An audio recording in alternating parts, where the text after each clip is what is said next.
And I think that we might be live, but no way to know until one of you all fine people show up and let me know. Well, that's interesting. I thought I set it to automatically record.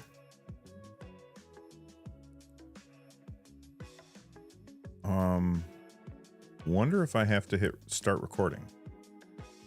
All right, well, I had to hit start recording. We'll see if I'm running into performance issues, but it looks like it's up and live. Let me just go docs. Want to do YouTube live control panel and select stream, that one. All right, I think it's working. Hey there, Flux. What's going on, man? Hey, Baldy Rudy, what's shaking? I gotta put on my glasses so that you all can see me. Or wait, no, that's not how that works. So that I can see you. You're here for this? How's it going, Orange Thunder? Pretend we're not watching. No, don't do that. Yeah, we got some nasty weather where I live, and for those of you that don't know, I'm a school teacher, and so we had a snow day today, and I just sat down and I finished up Indiana Jones and the Great Circle, and I want to talk about that today. I also want to talk a little bit about the Sony PlayStation State of Play that happened yesterday, and also anything that you guys want to talk about. So if you have a specific thing that you want to make sure that we talk about, you don't have to, but if you want to make absolutely sure that I see it, because usually I'll have somewhere between 100 and 200 people watching a live stream, which is crazy to me, but you can send in a super chat if you want to make sure that I see it.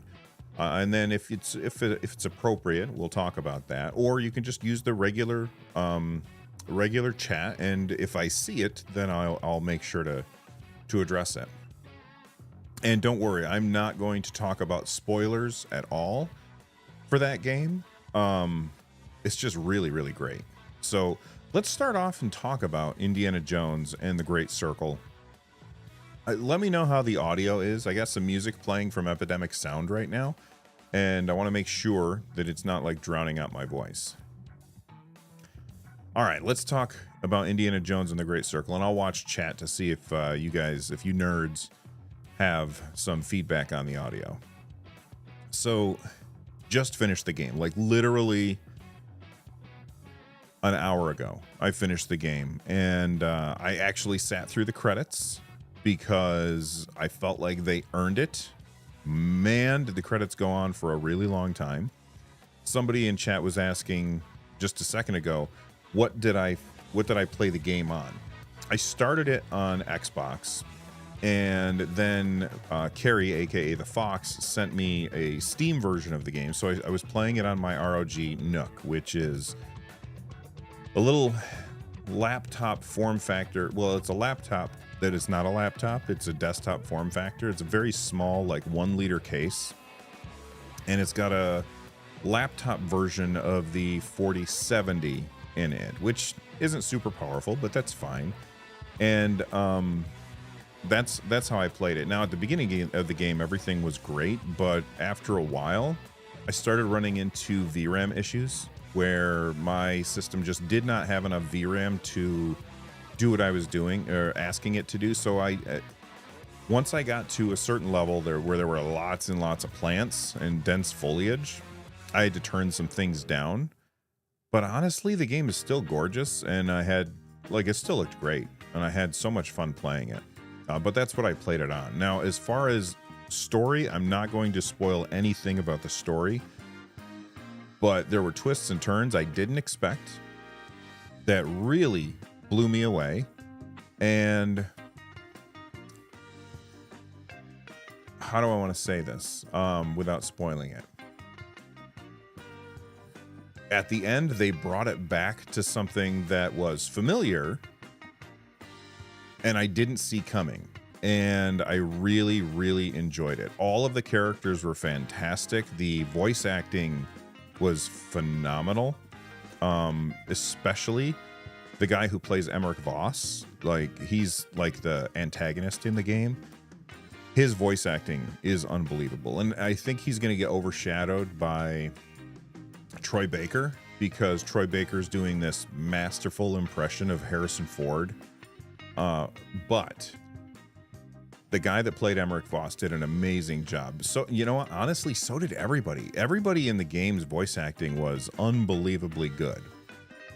Glitch 860 is saying the music is faint. Can you guys hear the music okay? Steven, what's going on, man? It says, man, as a huge indie fan, I loved that game. Easily will play it again. Kind of how you can watch the movies over and over. I was just talking to my wife, and she said, because she didn't want to watch because A, she knew she would get sucked in and it would take away all of her time to do anything else. So she didn't watch, but she could hear it in the background as she was doing things in other rooms of the house, because I got like a nice stereo and it was pretty loud. And she was like, man, that sounded great. And we were talking about it when I finished it. And I said, well, it's like watching a movie, and I wish that they would make this into a movie. It's like a big 20-hour Indiana Jones movie, and it's so good. And that's how long it took me to finish, although a lot of that was like where I would pause the controller and set it down and chat with somebody on my phone or whatever. So there's that.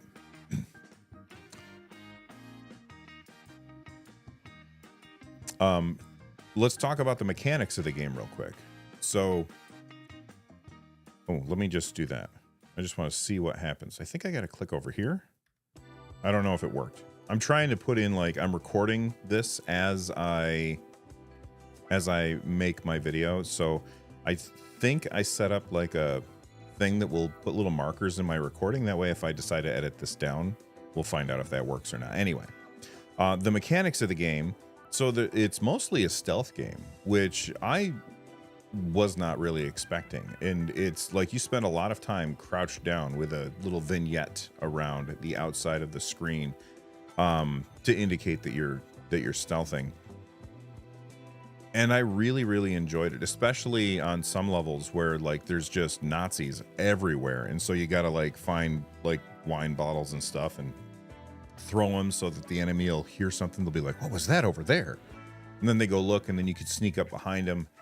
And one of the books that you find, because that's how you progress, like you get character progression in the game, is by finding books and then spending your adventure points on unlocking those books. So like there's some books where you can use a whip on an unsuspecting guard to drag them towards you. And then there's other ones where you can, like at the beginning of the game, you got to have like a weapon in your hand to sneak up behind somebody and knock them out. But then later on, I got a book that let me do that with just my fist. And it was so freaking satisfying to walk up behind, a bad guy. And basically, Indy doesn't do it the same way each time. But he'll do this thing where he'll get their attention. They'll turn around and he'll punch them. And it is so Indiana Jones. Like, if you remember the scene where Indy and his dad, what's his dad? Henry. Indy and Henry are in The Last Crusade, where they're on the blimp, and Indy walks up behind the guy who's asking for his tickets, and then punches him and then throws him out the window, and then he turns around and goes, "No tickets." Like, it's that kind of vibe. And it was just so freaking good. It's so freaking good. I was also really worried about whether or not it was just going to be gunplay, because that's never really been what Indiana Jones has been about. He's always been about like solving a problem, maybe throwing a few hands in order to solve that problem. But he was never the guy that ran around with like machine guns. Yes, he did it when he needed to, but that wasn't his main way of solving problems. So whenever I saw somebody playing and they had or they showed gameplay where he's holding a gun in his hand, I was always like, oh, I hope that's not what this game turns out to be. And I think that I probably spent, I don't know, maybe out of the 20 hours that I've played, I maybe spent like 1 hour with a gun in my hand where I'm actually shooting dudes. Most of the time I would press X on my controller and I would take the gun and turn it into a club, because then it's stealthy and you're not alerting everybody around you when you start shooting. So it's just this, the stealth game is so fantastic. Two Dorks, Steven says in chat, I was super by the way, Two Dorks TV has a couple of great podcasts. Make sure you check out their stuff. But Steven says, I was super nervous about the first person perspective, but I was so glad that they did it as I got into it. Without that, it would have just been an Uncharted clone. I don't know if I agree with that necessarily. I was not nervous about it being a first person perspective because I really did enjoy it. But I don't think if it had been in third person, it would have taken anything. I think you look at here's my example. When somebody gets cast in a certain role and then you're like, nobody could have been that role better than this person. Well, we only say that because we've only seen that person in this role. So when we play Indiana Jones and the Great Circle and it's in first person and it's just such a great game, a lot of us will say, oh, it would not have been this good if it was in third person. I don't know if that's true. Maybe if it were in third person, it would have been just as good. And we'd be saying, I'm glad that they didn't go first person perspective for this. But that being said, I love going through like tombs and stuff and holding up, like you press left trigger, I think, to hold up your torch higher so you can see where you're going, or your lighter, you hold up your lighter higher in order to see where you're going. It was just really, really great.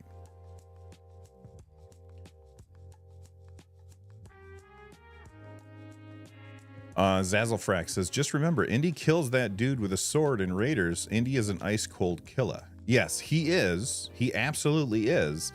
But he's not sitting there with, an Uzi taking dudes out. It's usually his last resort.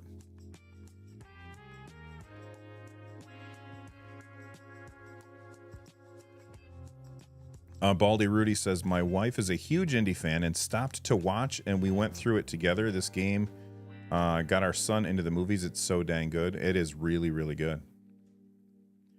Somebody's saying that the music is a tick too loud, so I'll bring it down just a little bit. So right now, the music is peaking somewhere around -40, -45, and my voice is peaking somewhere around -15. So that should be okay. Emmanuel Detective said, I started Monster Hunter World on my Steam Deck since the new game seems to be more intensive, but this old one runs great on deck, and reviews of it were always glowing. So Emmanuel, I would say if you're new to the franchise, Monster Hunter World is not where I would start. I would actually start with Monster Hunter Rise. I feel like it's very friendly to newcomers. Well, okay, that's not true. I wouldn't say very friendly. It's more friendly to newcomers to the series than Monster Hunter World is. That said, if you're playing Monster Hunter World and you're enjoying it, definitely check out YouTube channels like Arex Gaming. They have like guides on how to best play that game. And you can also check out Gaijin Hunter, another great YouTube channel that focuses really heavily on the Monster Hunter games. Dom Lopez says, thanks, Bill, for having the live videos. Well, thank you for coming to the live videos. Especially one with no notice in the middle of the day, on a Thursday, on a weekday. Zazzlefrack says, how does it run on the Steam Deck? How does what run on the Steam Deck? Indiana Jones? I did not play it on the Steam Deck. I played it on the ROG Nook, and I did run out of VRAM, and I had to change some settings in order to get it to run and at an acceptable. Like, the frame rate was always fine, but what would happen is like textures wouldn't load, and I'd be able to see through things, or there'd be like a bad guy walking through where you couldn't see him, but you could see like his clothes, like the Invisible Man.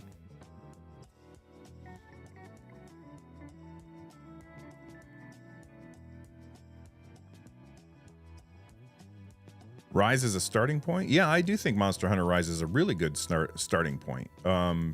It's a very newbie friendly to the series, and some of the other games are absolutely not newbie friendly. In fact, I would say the Monster Hunter series as a whole is very unfriendly to people who are new to the series, because there's so much knowledge that Capcom just assumes that you have when you start playing the game, and a lot of people they just get confused. Another thing that I will say about Monster Hunter is a lot of people bounce off these games really fast, and it's because they didn't try the right weapon. There's like 20 some weapons in each of the games, and each weapon feels very, very different. So if you're playing the game and you don't feel like it's clicking with you, try different weapons and see which one really works for you. I watched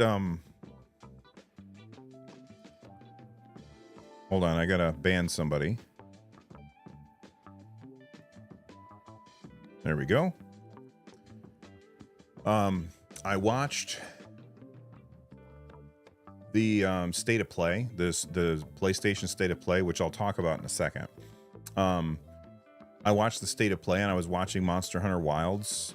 Just basically opened up the State of Play, and I absolutely love the Monster Hunter game, so I'm very much looking forward to that. And I spent most of Monster Hunter Rise playing the hunting horn, which is kind of like a big hammer that also plays music and buffs your team, and that's the one that I really, really liked. And they showed it in Monster Hunter Wild, so I'll probably end up playing hunting horn again, because I just really love that gameplay mechanic. But I want to branch out and try some other stuff as well, some other weapons, and see which ones in Wilds appeal to me. Francisco C says, I've gotten the regular Ally on sale last year to try out on PC handheld, and I see the future now of handheld PC gaming. I'm very excited for the future of handhelds and Steam Deck. Very cool. Thanks, EC. I appreciate it. Mother Rat says, I always felt like I was doing 0 damage no matter what weapon I was using. So, Mother Rat, when you're playing a Monster Hunter game, you have to pay very close attention to how the monster is behaving, because they will give you signals as to what damage is working and what damage isn't working. So there's certain parts of the monster, of each monster, that is more susceptible to damage. And most of the games will have this thing called a Hunter's Guide or something. I can't remember the name of it.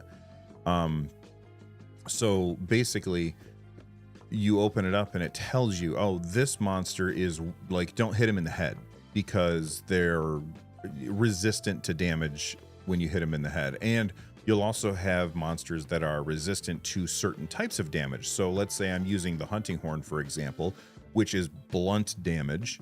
Well, blunt damage doesn't do much against certain monsters. So you want to switch over to like bladed damage, like slicing damage, I think. And then you would do more damage. So when you're playing, you want to make sure that you are focusing on hitting the right body part of the monster and using the correct weapons for the fight that you're going to be in. Aesop Pops says, I'm interested in playing Monster Hunter. Which one do you recommend for a newcomer to the franchise? Rise. I really do love Monster Hunter Rise. I put 100 hours into it. 50 hours into it on Nintendo Switch. And then when I got my Steam Deck, I bought it on Steam so I could play it again. And I put another 150 hours on Steam. That game's so good.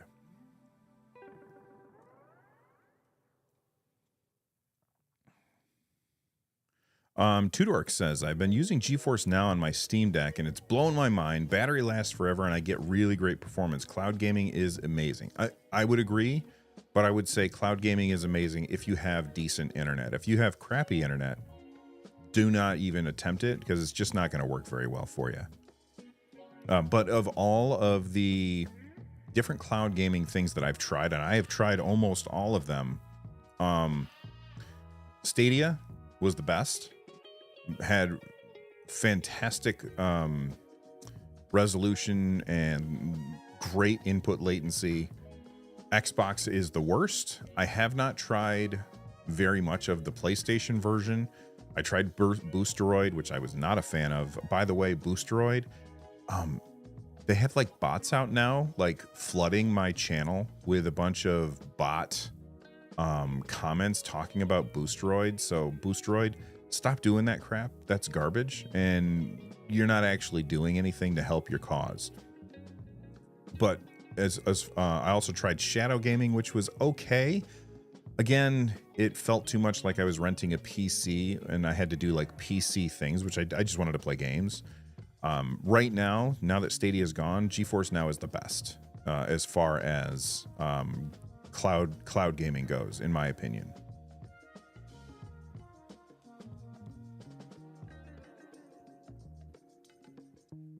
Yeah, that'd be great. Thanks. You still use your Stadia controllers for PC gaming? I've tried that glitch and it never freaking works for me. Like, I always have to fight with it in order to get it to pair, and then the next time that I try it, I have to pair it again, and it just never seems to remember. Maybe that's a me problem though. Blue Broham says Luna isn't great. I don't like their business model where you are basically you don't buy the games. Donnie Darko says, I'm interested in GeForce Now, but I read that there are huge waiting lists, so I haven't even tried. Well, if you pay, I've never had to wait. But I also have like the highest tier membership. So the highest tier membership, you wait very little. Or none at all, I mean. When you're doing... Sorry, I got distracted by another question in chat, which I'll get back to in a minute. When you are... I don't remember. What was I just talking about? Oh, no, that wasn't it. I've lost my... I'm moving on because I don't remember what I was talking about. Emilio Sanchez asks, what's my controller of choice if I have to pick one? It depends on what you want to do with that controller. It depends on what kind of games you want to play. I have a ton of controllers here in the NerdNest, and I have a video all about what controllers are great for what types of games. And let me find that video real quick, and I will drop a link into chat because not a whole lot of people watched that video. And I was really happy with how the video came out, so I hope that other people will see it. But you know how YouTube recommendations go. Sometimes they don't. Yeah, it's this one. It says, don't buy the wrong controller. And it's basically me talking about my different controllers for about 45 minutes. There you go. So if you guys could click on that link and then click on watch later or something, then you can check that out. I know I was talking about GeForce Now, but I don't remember what my point was. Anyway. Glitch 360 says the Steam controller is the best. I keep coming back to it time and time again. I do think that the Steam controller is very innovative, and it was my favorite controller for a very long time, but it is not my favorite controller. And the reason why it's not my favorite controller is because the build quality is so poor. What the hell?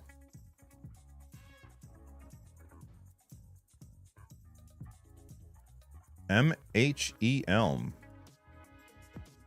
I don't recognize that person's name. And they are a moderator?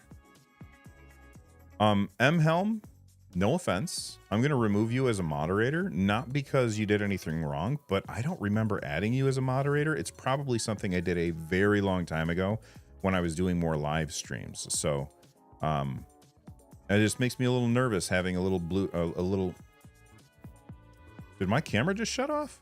Hold on a sec.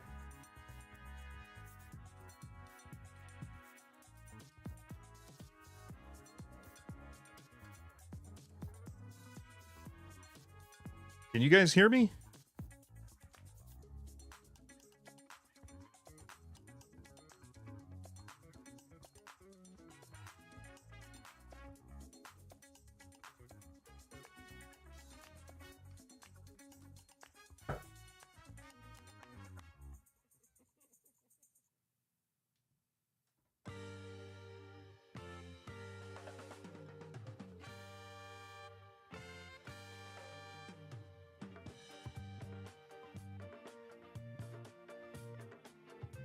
Just a second.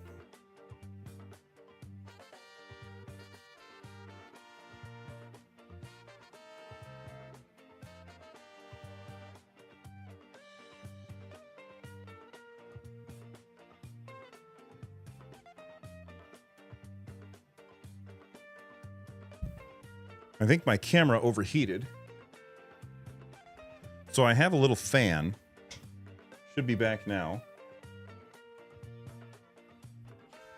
I have a little fan that I put on the back of my camera to cool it down.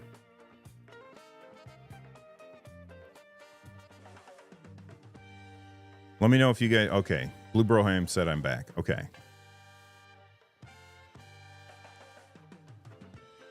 All right. Sorry, I got distracted. So the video died because my camera overheated, and it's my own fault, and I'm going to explain why in a second. So I'm currently, this is a Sony a6700. It's a fantastic camera, and if I wanted to get a dummy battery for it and use the dummy battery to charge it, that would solve the problem. The issue is that I just want one wire. And so currently it is going via a USB-C cord that goes directly into my CalDigit TS4, basically USB hub. And that one wire is powering the camera and also transmitting the video. And because I'm doing all of that via that one thing, it's also charging the camera at the same time.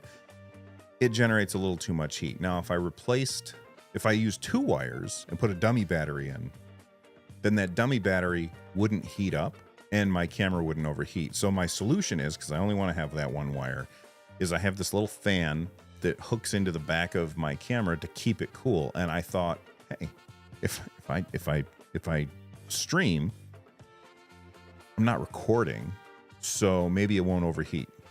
And I was wrong about that.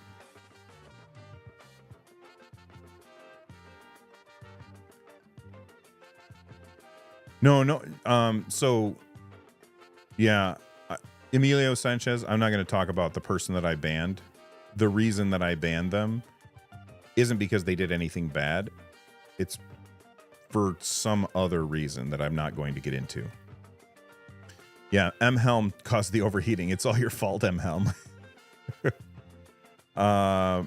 Broombus, do I like live streaming? I do enjoy live streaming because I get a chance to talk to you guys. And when I make videos and then I post videos, I don't get that back and forth that I really do enjoy.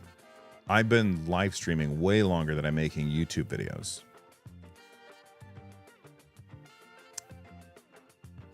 No, DJ Morris 666. No, I did not overclock the camera.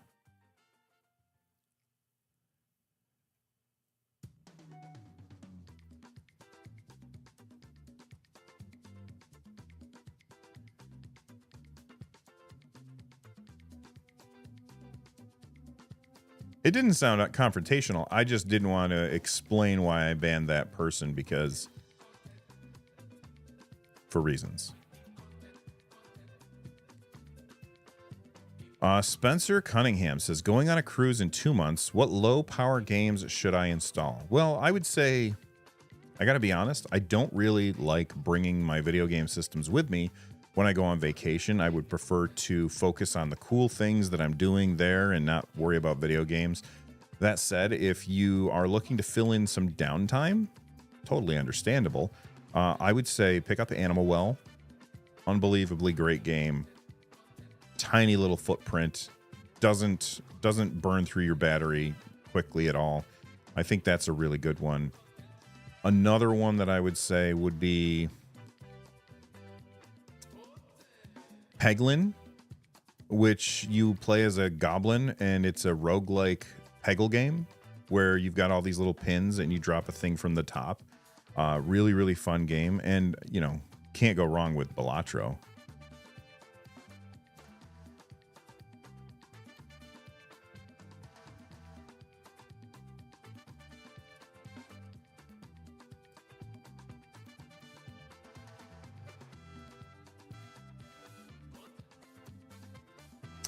Reigns is a good game to play in short sessions, Spencer. It's like Tinder, but you're... Oh, I've played that game a little bit.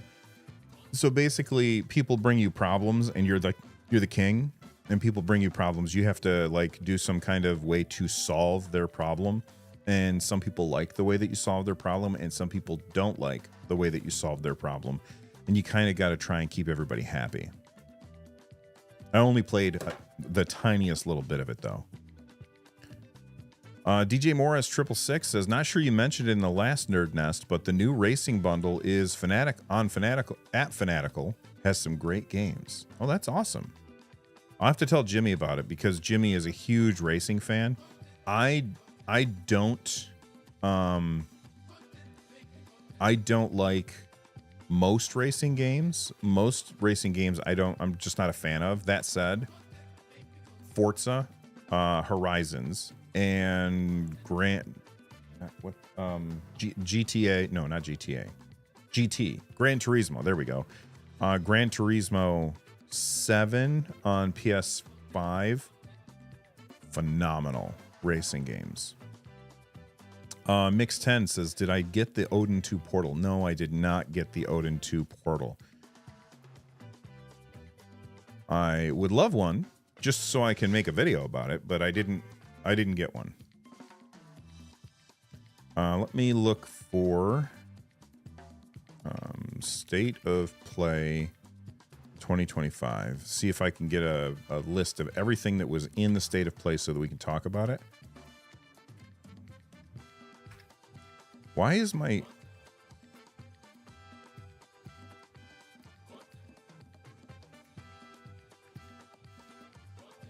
Am I still live? I can't seem to Google things.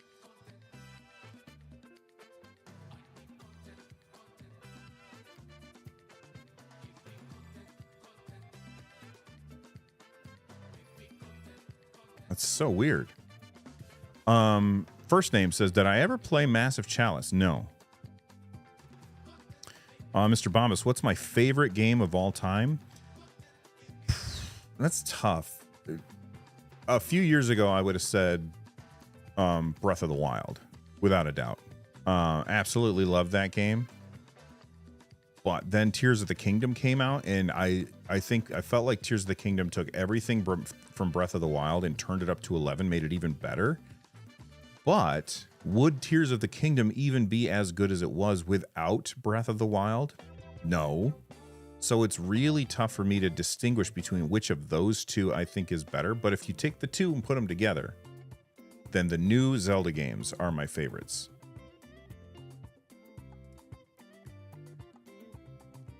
Scott, I'm saving up to get a new ceiling fan that is hopefully closer to the ceiling and has like a little wall around it so you can't see the blades spinning. So hopefully we'll get rid of that at some point.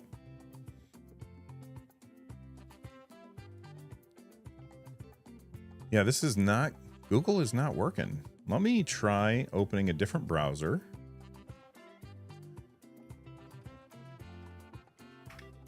Okay, Don't know what's up with that. That's so strange. All right, let's see everything that was at the State of Play. Let's talk about the State of Play. I'm going to make a little marker. And all of the things. So let's not in any particular order. I'm just can I put this on the screen? I don't even know. Close this. Let's see if this works. That did not work. Whoa, cancel. Unsaved changes, cancel.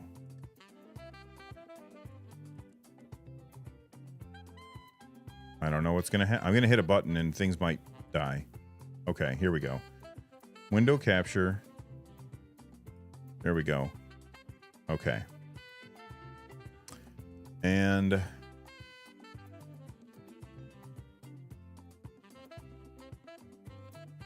just put this where I can see it. Okay.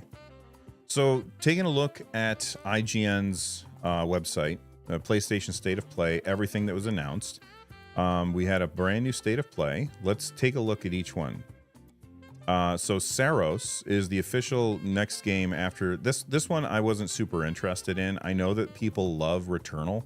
When I played Returnal, I was a little bit disappointed. I was kind of bored. I didn't play a lot of it. But I, whenever I died, I had to go back. I know it's a roguelike. I just didn't love that game. It didn't grab me. So Saros, not super excited for. I hope that I'm wrong. I hope that it's absolutely amazing. Blue Broham says Wilds was the only game I'm interested in. That's not even a PS thing. Yeah, that's going to be everywhere. And it comes out, was that August? Or there was something else. There was something else that's coming out in August, and I cannot remember what it was.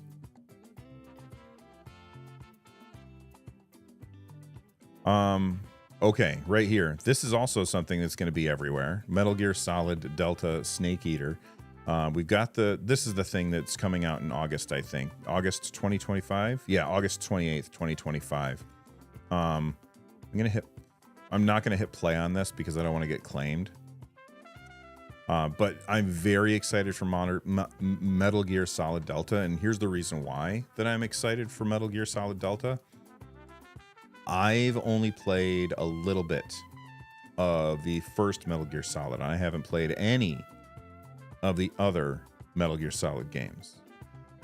So I feel like this is going to be my chance to jump into it and, start from scratch and, be able to enjoy the series, especially if they're like going in chronological order of what happens to Snake. Very, very excited for that one. And people seem to love the Snake Eater game, so we'll see how that goes. Volkaze says 2025 will be great for indie games this year.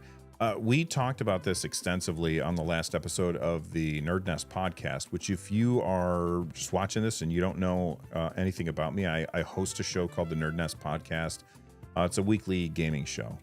And 2025 is going to be a crazy year. Absolutely crazy.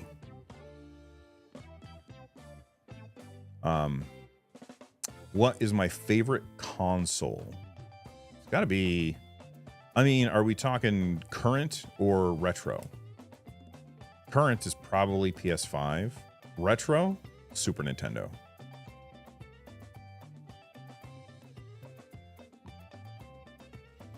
All right, let's see what else we got. Okay, Borderlands 4. Also, that game's going to be everywhere. It's not going to be a PlayStation exclusive, thank goodness, because I hate exclusives. I understand first-party exclusives. Third-party exclusives piss me off. Hello from Thailand. Hello from the US. Anyway, Borderlands 4, I'm excited about. I never played Borderlands 1 or 2. I played Borderlands 3 and finished it, which is not something I usually do. I usually don't finish games. Played that on Stadia, and it was such a fun experience, and I ended up buying it on Steam as well, but then I didn't get back into it. But Borderlands 4, I'm very excited for. I know that people liked Borderlands 1 and 2 way more than they liked Borderlands 3, but I didn't... oh, thanks. Yeah. I could switch over to the IGN article again, but I forgot. Anyway, you're not missing anything. I'm just showing the website, but you're right. I forgot to switch to that.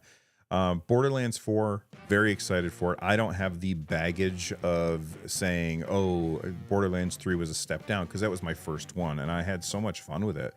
So excited for Borderlands 4, just a looter shooter, run and gun game. Just it looks very fun, and they showed extensive gameplay in the video, which I liked a lot. Mr. Brombus says, you need to play Borderlands 1 and 2 much better than 3. Yeah, I know. I mean, that's what everybody says. I just have no desire to go back.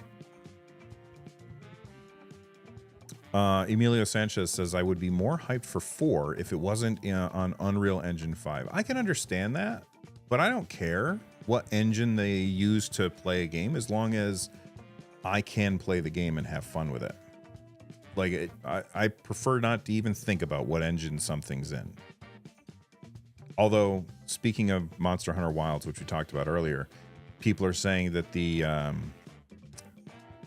Resident Evil engine, which is the engine that Capcom uses for just about all their games, starting to show its age, and it's not able to optimize as well as in the past.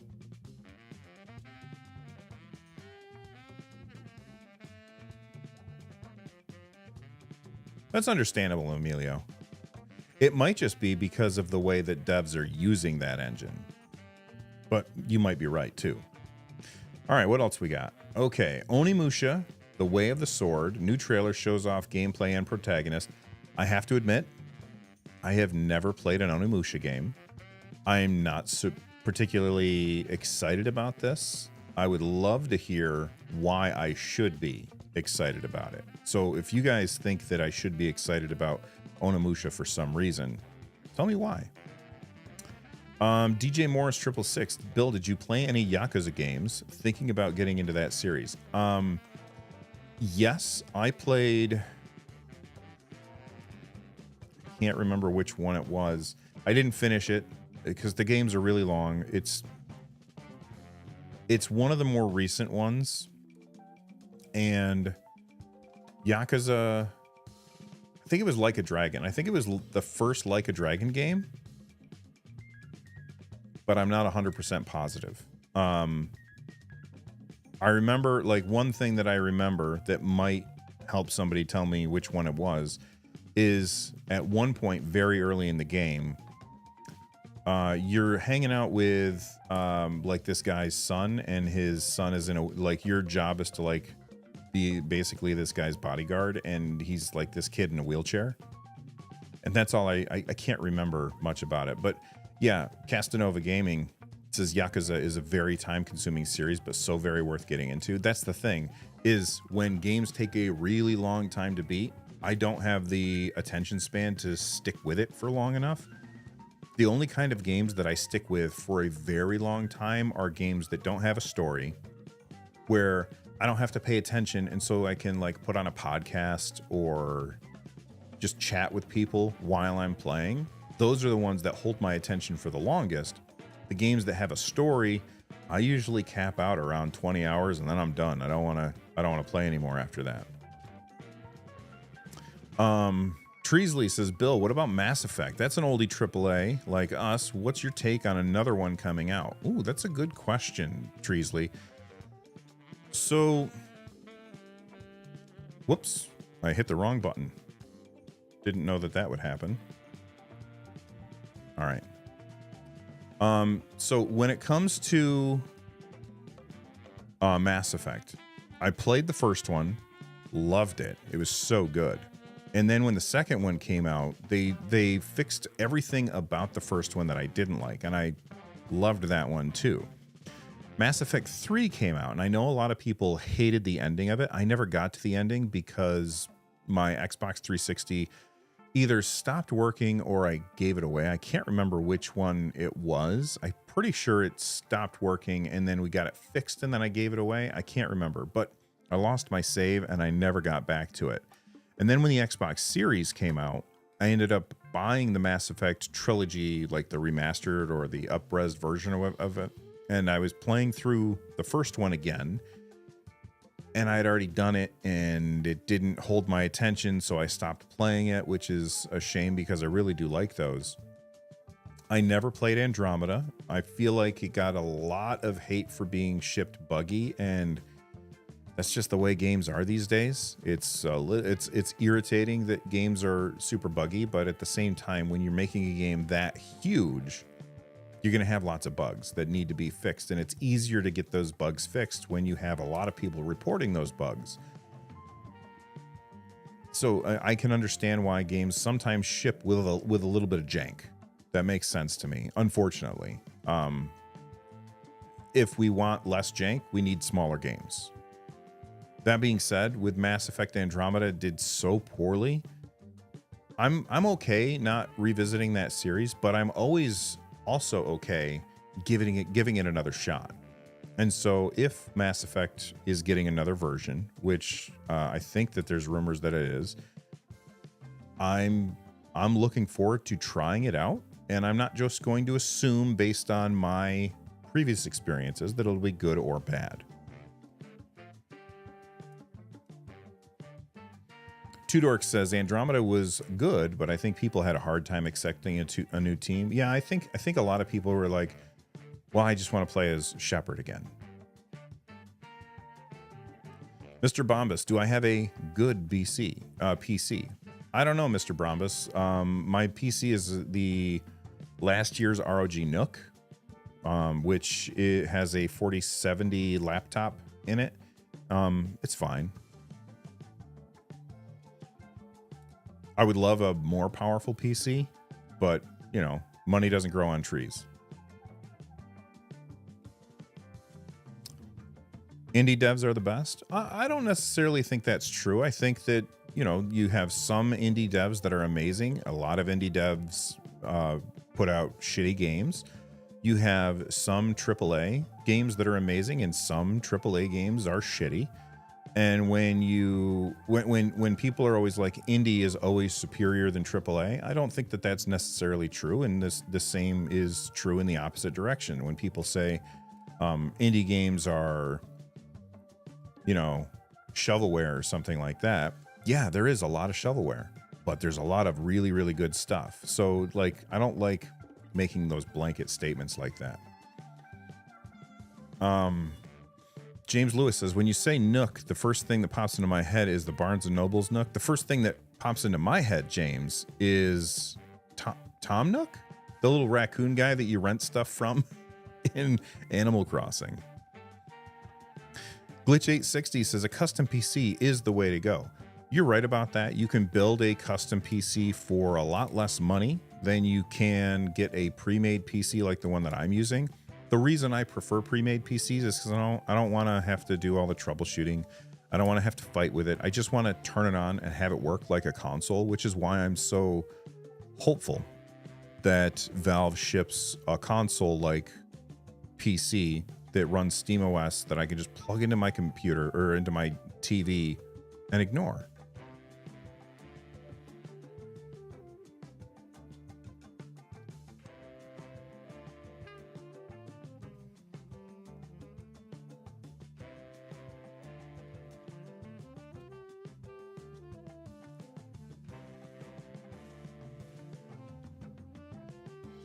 Do you ever find it hard to be a content creator and a teacher relationships-wise? I'm not sure I understand the question. I don't talk about my YouTube channel with my students ever.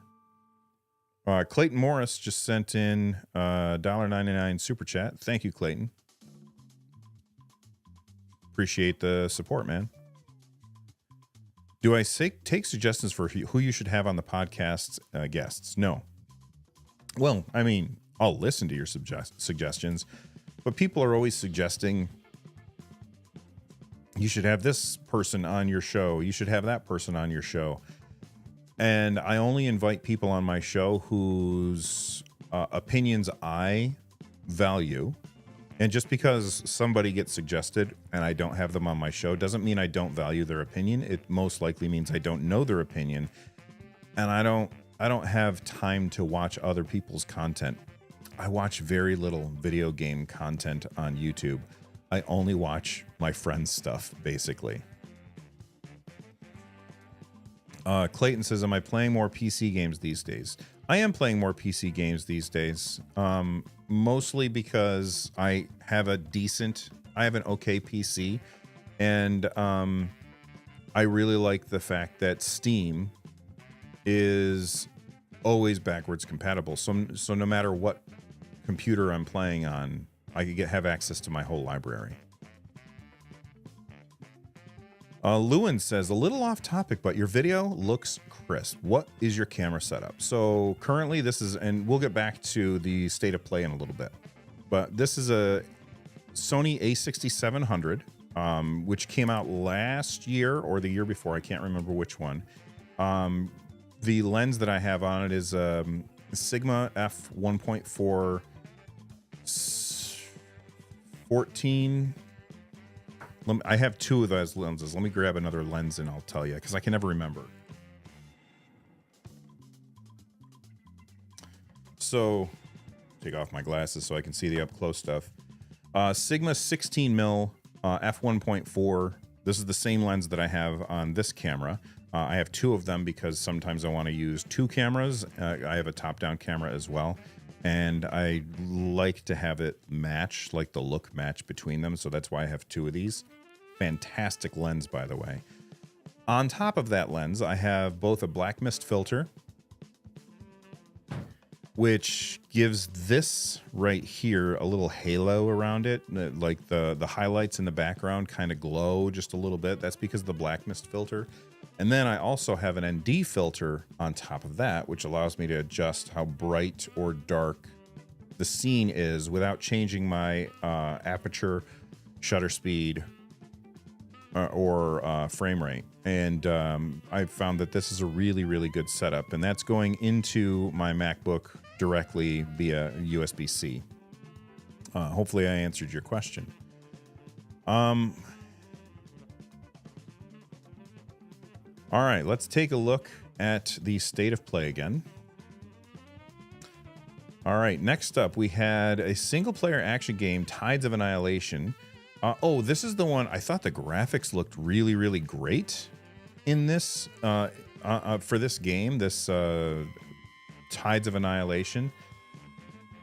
But you know what my initial thought when I saw this video, or the gameplay for that video, is it looks like every other game.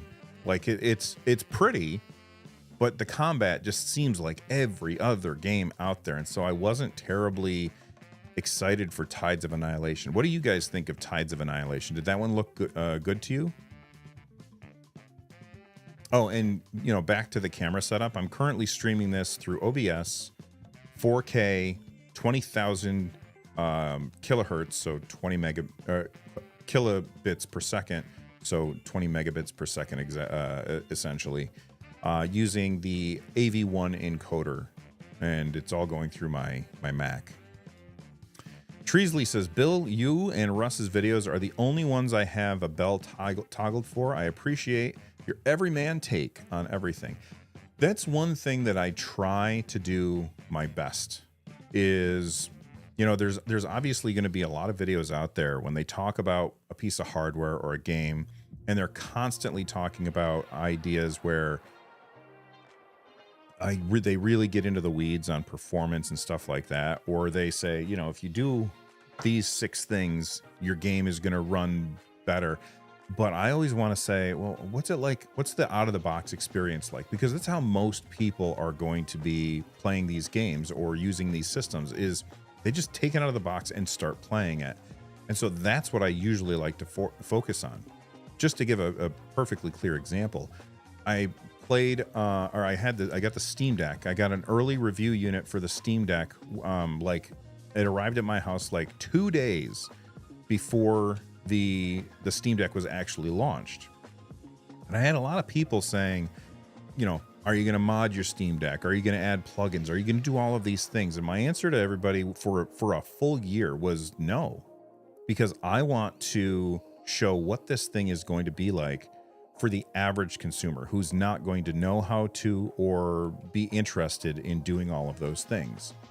After a year, I felt like I had pretty much established what it's going to be like. So then I started to do mods where, you know, like I completely did a shell swap of the Steam Deck and a 7-hour live stream. Nightmare.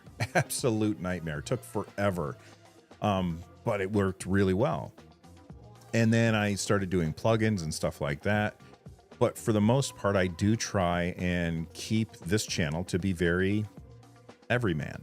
So people can just, you know, see what it would be like for the average person who doesn't know stuff.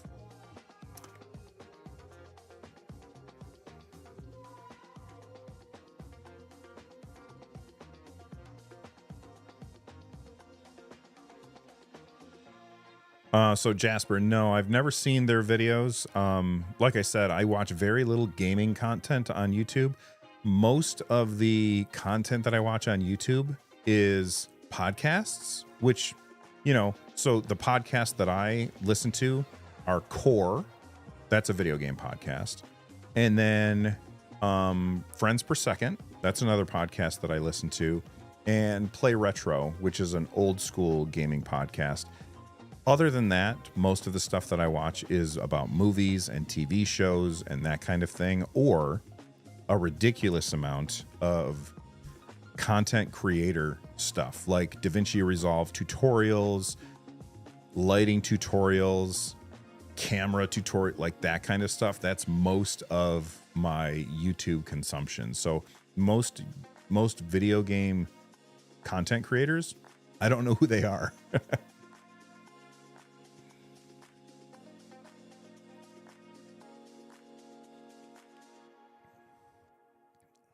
All right. Let's take a look at the next thing on the state of play. And that is Days Gone Remastered. I have zero interest in Steve. Why did I say Steve? Did somebody just say Steve in chat? I don't know. I have zero interest in Days Gone Remastered. Not even a little. I don't care about this series. I've never played it.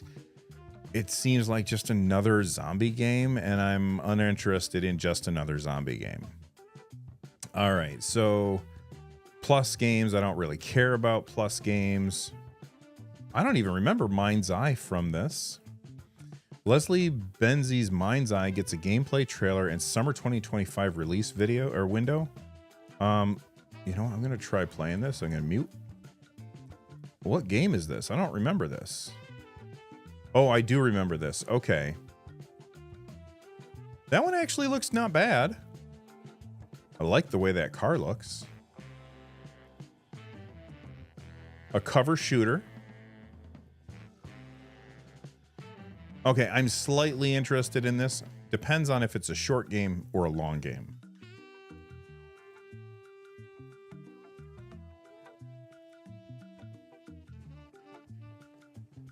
First Name says Days Gone was a bad game in their opinion.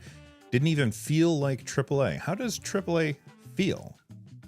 Mr. Brombus wants to know how long I'm live for. Until I'm not. The Artist Returns says, whatever became of the Phantom game system where you would be able to play PC disc games pre-Steam, or did Steam just replace that notion? I have no idea. I've never even heard of this. Or maybe I have. I don't know. All right, let's keep going. Warriors Abyss is a new roguelike launching today on PS5 and PS4. Now, I love the Dynasty. Okay, I love the Musou games that I have played, in which case that is Hyrule Warriors 2, Age of Calamity, the Fire Emblem Warriors game, which is basically a Musou game with Fire Emblem characters, and then Dynasty Warriors Origins. Those are all of the Musou games that I've played, and I really, really liked all of them. This is a roguelike spin-off called Warriors Abyss. It's already out. It's on PS5 and PS4. I like the idea of it being roguelike, but when I watched the video, and they don't have any video of this. Oh, yes, they do. Here we go. Let me just mute it. All right. They don't have. Let me bring this up. This video, to me, looks like it's a mobile game. And they talk about you can recruit, like it says right here, each character can be recruited and added to your team over time, giving you additional summoning actions. You know what that sounds like a gacha game. That sounds very much gacha game mechanic, and the angle that I'm looking at for this just screams that this is probably a game that was developed for mobile and then just being ported to PS4 and PS5. I haven't done any research to find out if that's true or not, but that's what it feels like to me. I'm not super interested in that game, even though I do like the Muso games. First Name says, I hope we still have PS4 games launching after the PS6 is out. I mean, sure, I guess. I mean, if it's an indie game that'll run, I don't see any reason why it wouldn't launch on PS4, PS5, PS6. I don't know. Justin Santiago says, are you excited for new handhelds that are coming out this year? I'm hoping for ROG to announce an OLED Ally X with Z2 Extreme, but if not, Legion Go 2 will be on top of my radar. I am excited for what Legion's doing, especially because they're partnering with Valve to use SteamOS. I have no use for Windows. Right now, my ROG Nook is running Windows. I don't like it. I like the Nook itself, but I'm not a huge fan. I don't like Windows, and I would very much prefer if it was running Bazite. I tried installing Bazite on it. Didn't work very well. Then the devs behind Bazite reached out to me, and they said, hey, we got some NVIDIA stuff that we want you to try out. And I tried installing it, and it didn't work. Like, I kept getting an error, and I just haven't gone back to it to try it again because I've been very busy.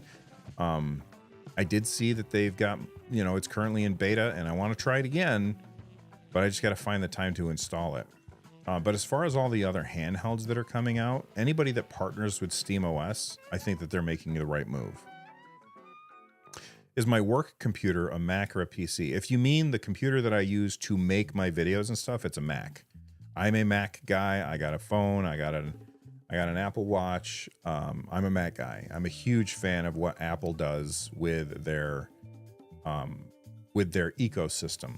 And I know that there's a lot of people who are like, well, you can't do this on a Mac, you can't do that on a Mac, and that's true. But I don't need to do those things most of the time.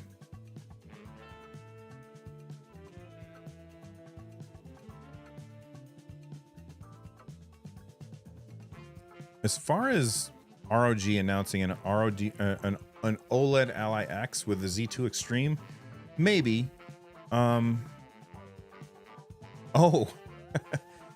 Work meaning my teacher machine. It's a Windows machine. But I mean, I don't really use the computer for anything other than like putting grades in or making things that, making like slideshows or worksheets and stuff. Clayton Morris says, I have a visceral hatred of Windows. I don't hate Windows. I just don't like it. My M4 Mac Mini is becoming a surprisingly good gaming PC. What games are you playing on that, Clayton? Blue Pro Him, will any of this be on the test? Just always assume. Windows needs to fall off already. I think it's just too dominant. As much as, the people who watch my channel are like, yes, we want to use Linux for gaming and stuff like that. The vast majority of people, they never heard of Bazite. They never heard of SteamOS. They don't care. They just want to play their games, and they just want to install them and have them play. And they're used to the way that Windows works, and they're okay with that. And that's okay for them. I don't like what Microsoft has been doing with AI bullshit and their stupid Copilot nonsense, and all of that stuff seems like they are digging a hole that is going to bury them, but maybe I'm wrong.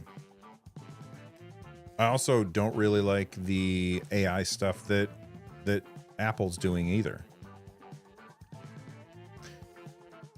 Does Mac have a Proton equivalent? I always heard it has a problem with games. If you want to play video games, do not get a Mac. A Mac is really great for general computing and for content creation, but for gaming, huge mistake.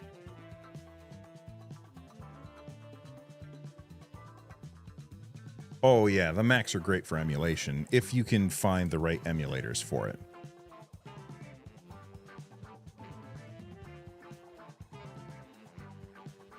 I know that it has wine. It's not as good as Proton.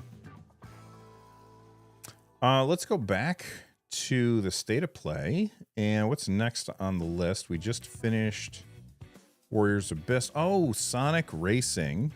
Let's take a look at Sonic Racing. I struggle to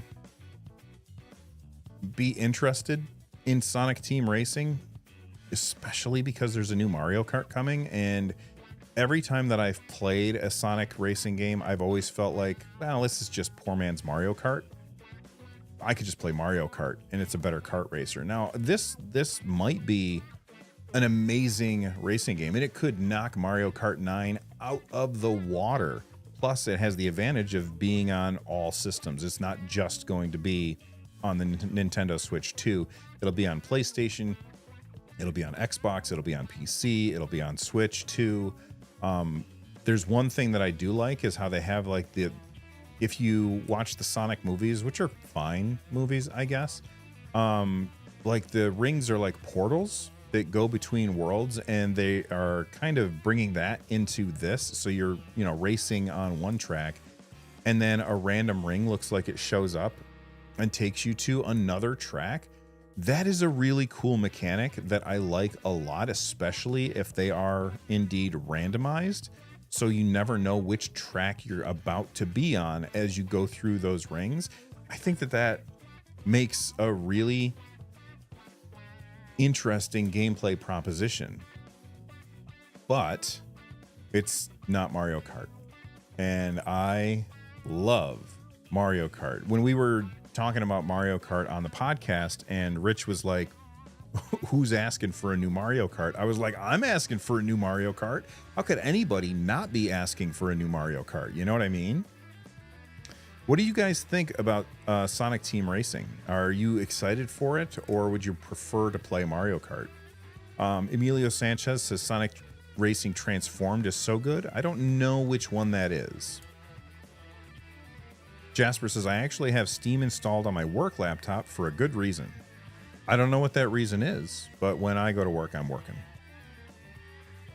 Adam Redwine says, I hate it. I hate when I have to borrow my wife's MacBook. Linux is everything except, sadly, VR. I mean,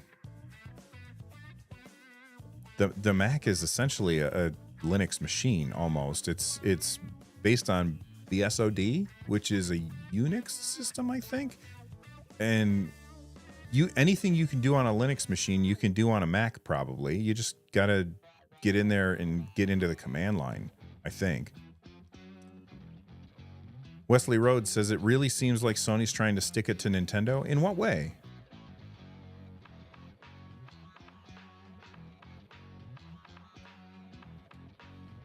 Unrelated, but will you be getting the Steam console when it drops?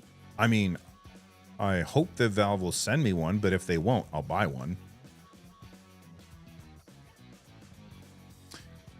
Russ Williams says, I don't ever see Windows not being required for my job, so much software isn't available for Mac and Linux. I understand that. BSD, free BSD, yes. You're right, not BSOD. I messed that one up. Yoko Kyo says, I'll take the Sonic Team Racing if it's on other consoles since Mario is only on the Switch. And makes sense.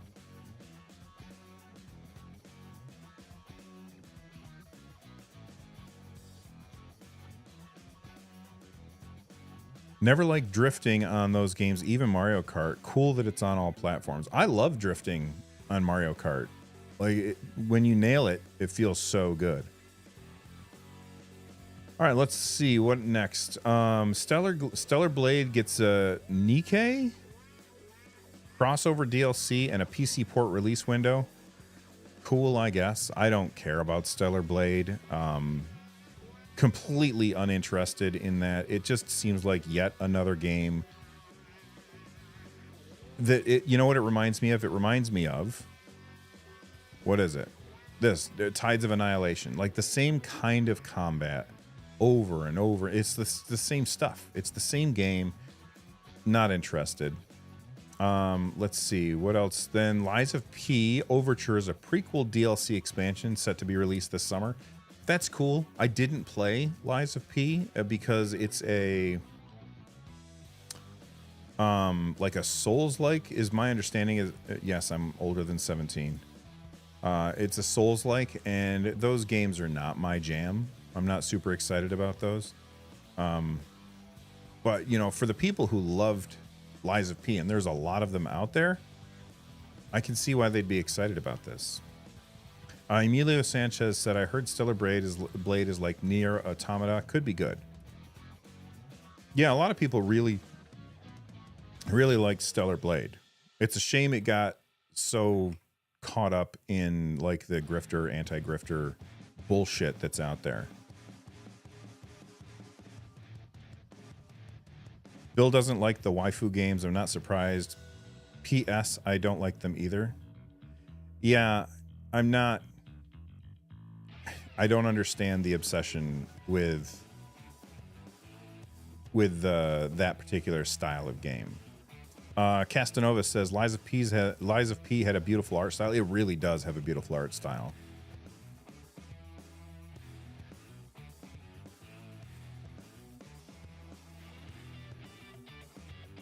Never would have guessed I'm over 17. Fair enough.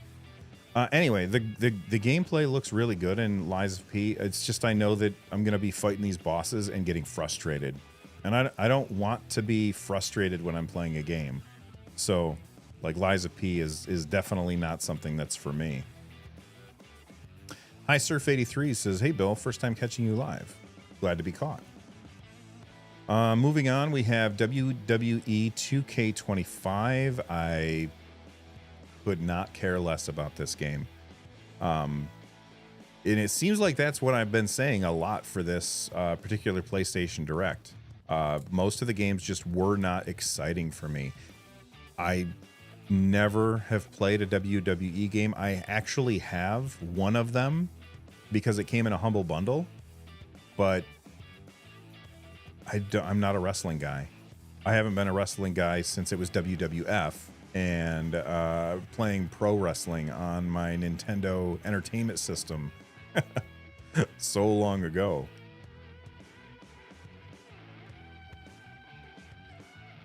Now this game I am excited for.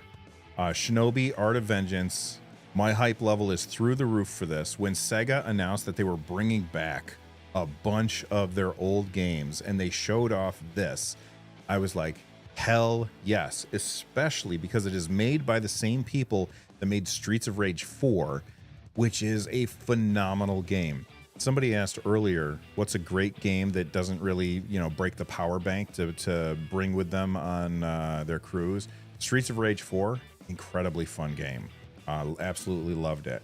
And for them to be making, I think it's Dotemu, for them to be making Shinobi, a new Shinobi game, absolutely hyped for this. Especially like at one point they show him, like right here, he's like riding his surfboard. I remember that level in Shinobi 3 on the Sega Genesis. This game looks fantastic. Cannot wait to get hands on with this. And I love the art style. Yeah. Really, really cool. This looks so good. This might be the game that I was most interested in from the state of play. Very, very excited about that game. What do you guys think of Shinobi? Are you hyped to get back to it? Or are you like, oh, I don't like 2D games? You built your first PC, Chosen One? Congrats. Blue Broham says Shinobi 3 still holds up. Absolutely. Hi Surf, did I enjoy Shredder's Revenge? Yes, that's another game that I beat. I mean, it's not a super long game, but I'm gonna skip this song because there's dialogue in it and it's a little distracting. Yeah, Shredder's Revenge was so good. Really, really fun. I played through it, completed it, and then I played some more afterwards. Very, very fun. No opinion to the franchise, but it looks cool. I would recommend Emilio Sanchez. Check out Shinobi 3. That game holds up really, really well, is incredibly fun. And if you have like the Sega Genesis collection anywhere, then you have access to it. Although I don't think that that's for sale anymore. So if you missed out, then you can't get it anymore. And emulation will be your only opportunity to play that game, at least until Sega unveils whatever it is that they're working on. Because I am convinced they're working on some kind of subscription service so that you can subscribe and then have access to all of their old games.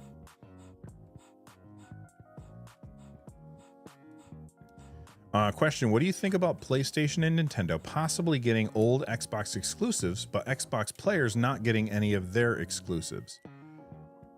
I mean, Microsoft lost 2 generations in a row, essentially. And because of that, there's not enough people out there that want to buy a box from Microsoft right now. That said, you play through Indiana Jones, which at the beginning of the show, I talked about playing Indiana Jones. You play through Indiana Jones, amazing game. Avowed comes out in a few days, which I got a review copy of, and I'll be talking about that when I can. That comes out in a few days. Hold on, I just dropped something. That comes out in a few days, and based on the games that Microsoft has coming out this year, Microsoft or Xbox as a publisher, something very exciting there.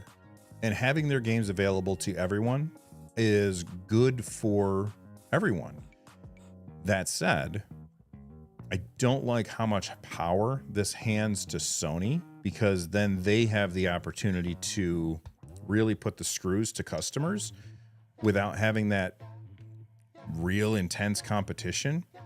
Nintendo, I don't think counts as competition, because most people who are going to get a Nintendo Switch 2, they were always going to get a Nintendo Switch 2 no matter what happens. And they might play on other systems too, but they're always going to get a Nintendo Switch 2 and maybe other stuff. Microsoft is the real competitor to Sony, and they lost horribly. So what I really hope happens is that Valve steps in and becomes that other real competition to Sony.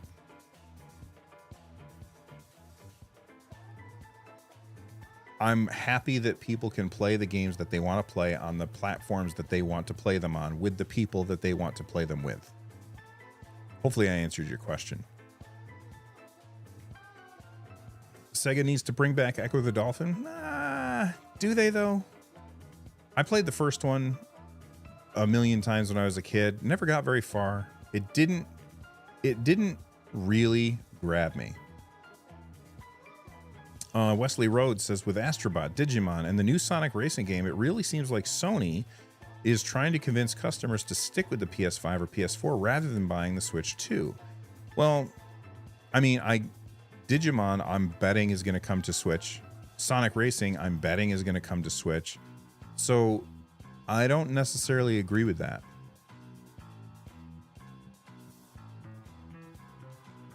I'm not 100% sure that Shinobi 3 is in the Sega Genesis Collections Classics on Steam, but I think it is.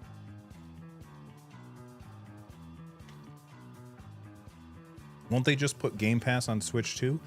I'm doubtful. I wish that they would, because it's awesome. But I'm very doubtful that Nintendo would want Game Pass on Switch, especially because we've seen how Game Pass has affected game sales on the Xbox. All right, let's continue. Hold on. Wesley Rose says, I'm still getting a Switch 2. I'm a hardcore Zelda fan. Same.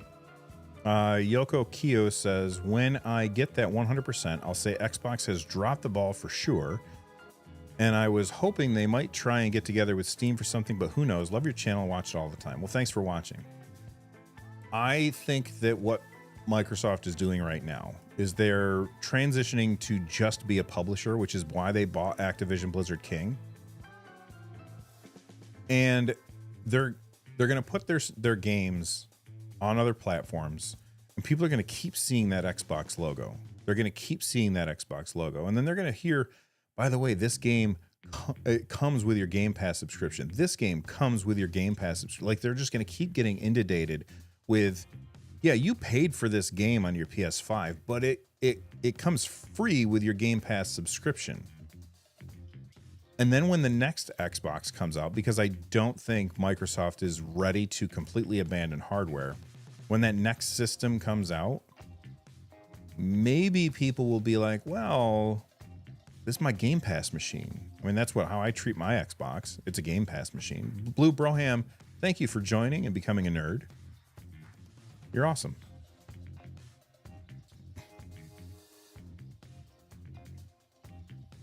I don't necessarily want anybody getting overthrown as the dominant force. I just want competition. Know what I mean? Whoops.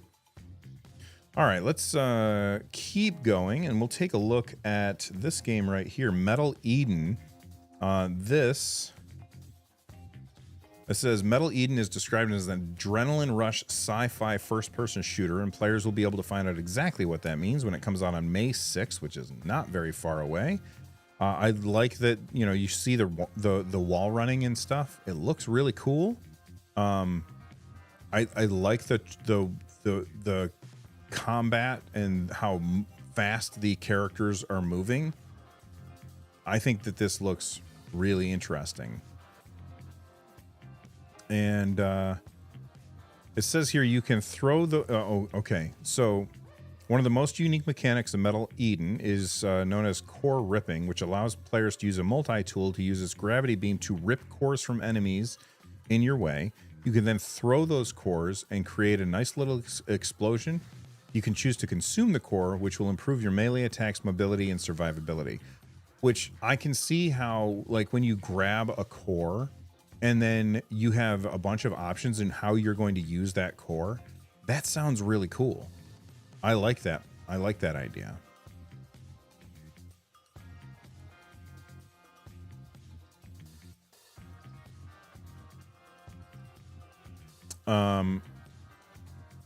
Can we normalize not saying free with Game Pass if it's part of a paid subscription? Sure, but to a lot of people, that subscription is something that they don't think about. Like, they subscribed and then they don't think about it anymore. How many of you have been subscribed to, we'll say, Netflix, and you haven't watched anything on Netflix for like months? Know what I mean? Ghost Runner, Half-Life, Mirror's Edge. Yeah, very, very big mixture of those things. Emilio Sanchez, as long as it's single player you're interested in Metal Eden, that's cool. Next up, we had Lost Soul. Mute. And this one, I think I stepped out of the room while it was playing. This is another one that seemed very much like a Final Fantasy action game, if I'm remembering correctly. Not, I mean, it just seems like more of the same stuff, which is not necessarily a bad thing. If this is your jam, then you might be hyped for it. But it just, the one thing that I found interesting is the way that this guy traverses the world, and he keeps switching between wings and surfboard or jets or whatever. That seems interesting. The way that the enemies look seems cool. But again, look at this combat that we're looking at right here and compare it to the combat that we saw in, where's that other game that I was not, I mean, like Tides of Annihilation. I'm going to hit play on this. I'm going to switch to gameplay. Where's the gameplay? Here we go. The gameplay looks very much like the same stuff over and over and over. It's all the same kind of game. And again, if that's your jam, that's awesome. But these action-y games, they're fine, but I don't need 20 of them. You know what I mean? That said, I do like that there's options out there for people that maybe you're not interested in Tides of Annihilation and you're very interested in Lost Soul. You've been waiting for it for years? What about it is super interesting to you? Emilio Sanchez said it looks like Control. I think it looks like all those other games too.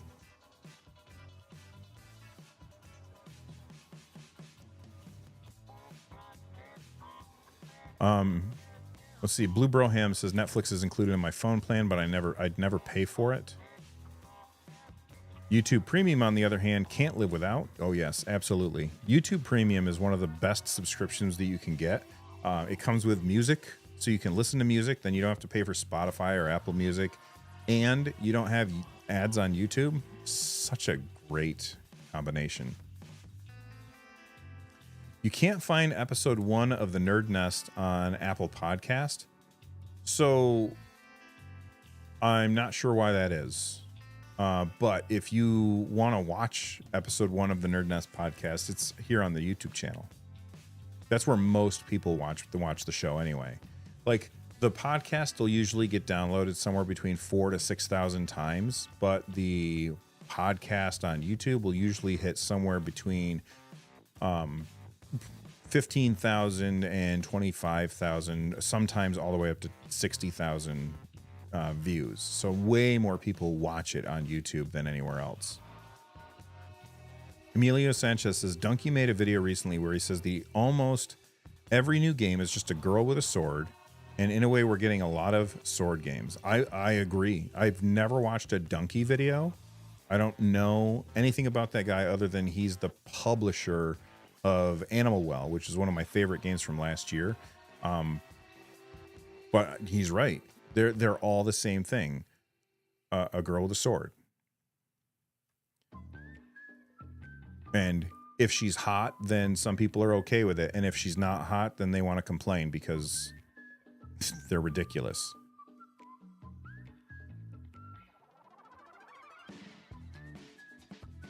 Control felt pretty unique to me. The combat was part of that, but not the biggest part. I played probably 2 or 3 hours of Control, and it was cool, but I didn't get sucked into the story, and it's probably because I didn't give it long enough.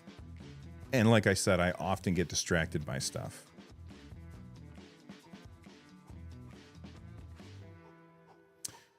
Then we have Monster Hunter Wilds. We talked about a lot about Monster Hunter Wilds at the beginning of the stream. I am incredibly hyped for Monster Hunter Wilds. I think that game looks so good. I wish that it were a little bit more optimized. I was playing the benchmark on my ROG Nook. And by default, it was like trying to run at 4K, and I was getting 40 frames per second. But the benchmark didn't really show real combat. It was like a bunch of cinematic stuff and then running through the world, but not like a bunch of combat with a bunch of multiple characters fighting against a monster on screen.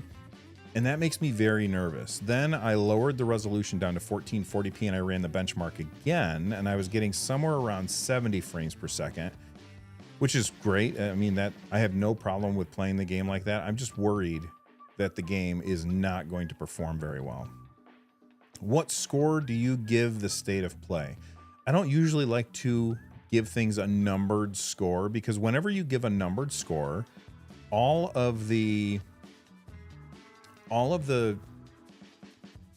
everybody just looks at the number and they ignore what your actual opinion is. That's why I think Metacritic is an overall bad for the industry. But as far as I'm concerned, for me to like, there were like 3 games that I was excited about from this. And here's the thing though. I don't have to be excited about every single game in a Nintendo Direct or a PlayStation State of Play or an Xbox Developer Direct. As long as there's something there for me, then I'm satisfied. And you know, they showed a lot of stuff that is going to appeal to other people. I think that that's good too.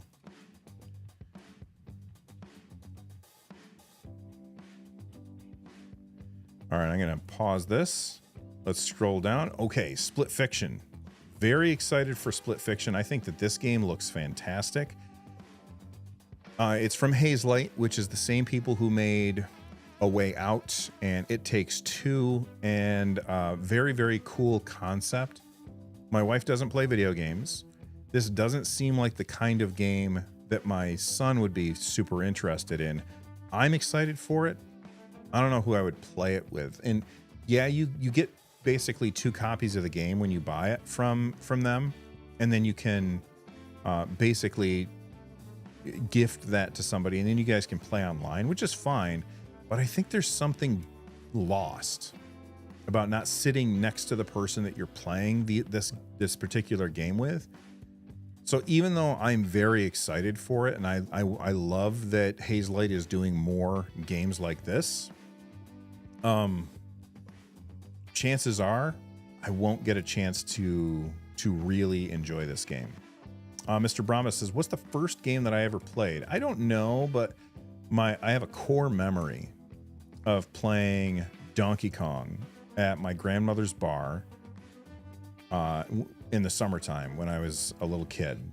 Like, my grandmother worked in the bar, and she would work like the day shift, and my mom would go there, and they would sit at the bar and chat, and my grandmother would hand me quarters and Dipsy Doodles, which are like rip-off Fritos that actually taste better than Fritos, especially if you like salty food, and Mountain Dew in a glass. And I would just go in and play pool, shuffleboard, and Donkey Kong in the arcade, and I just loved it.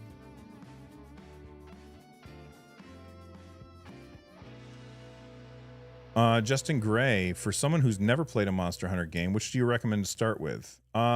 Monster Hunter Rise is really, really good, and you can usually get that really cheap. In fact, I think there might be a Humble Bundle Capcom collection right now, and it might be part of that. I'm not sure.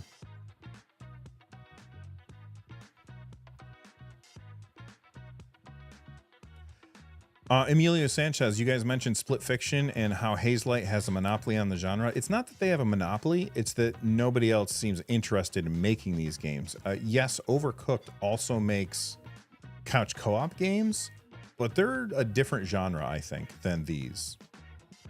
Mr. Brombus, do I like Persona? I have not played Persona. I work in a high school, and playing a game that is set in a high school, not really interesting to me. All right, let's keep scrolling. We got Supermassive making, I think maybe I stepped out on this one. This is looks like a horror game. It's called Directive 8020. It's made by Supermassive, which they make really good stuff. They call it a sci-fi exploration with spine-chilling horror where every choice could lead to a disastrous death. I'm getting vibes of Dead Space in this. I'm getting vibes of, what's the Dead Space, I hate saying ripoff, but the Dead Space ripoff, Callisto Protocol, that a lot of people didn't like. Getting vibes from that. We'll see how it goes. Horror games are not usually my jam, but I cannot wait for the new Alien Isolation. Will we talk about Days Gone Remaster? Retro, we already did. No, I don't care about Days Gone.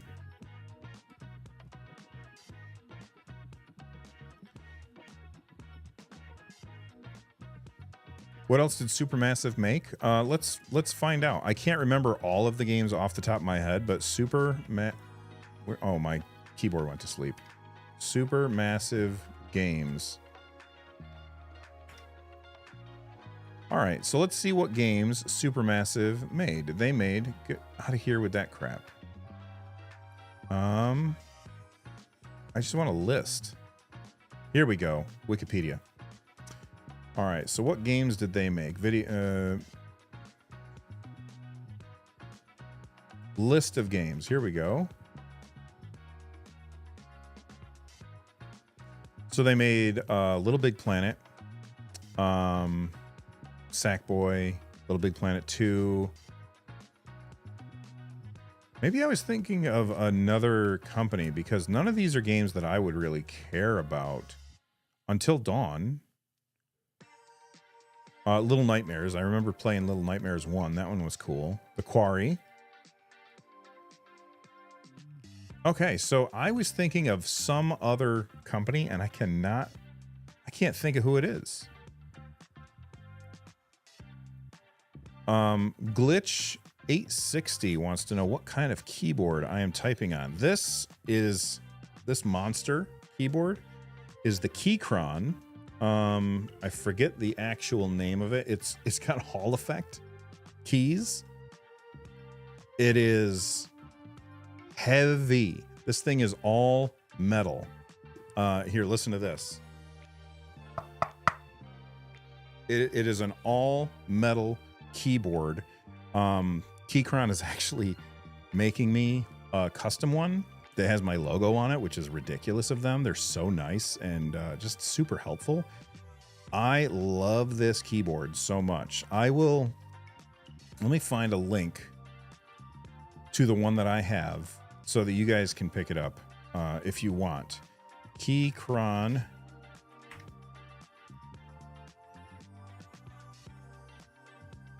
No numpad, no. I love having a numpad, but I like this keyboard so much that I got rid of the numpad, and I'm very happy with it. So here, I'll give you a link that you guys can check out.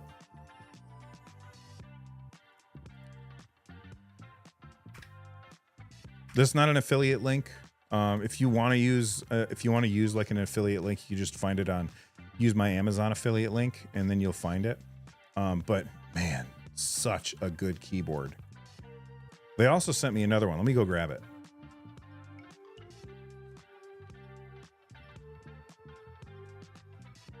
This one's not all metal. It does have a metal.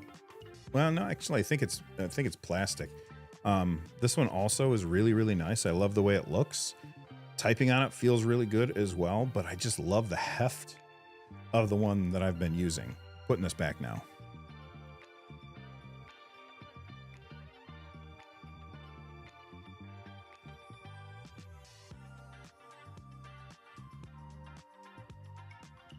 So Shank Carey, I'm a teacher, right? What's up with the midday streams? Snow day. I live in what I would call winter hell, and it just constantly is dumping snow on us and ice.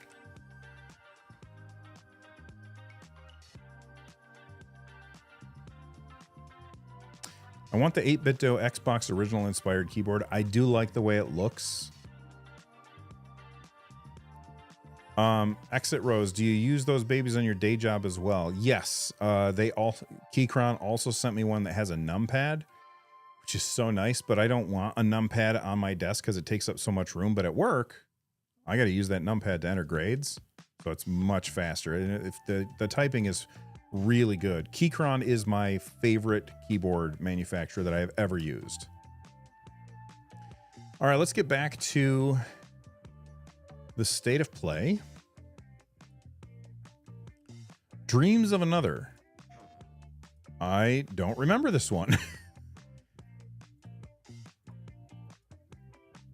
Oh, what the hell? This was in the state of play? I must have missed part of it. I like the art style. The art style for this is incredibly unique.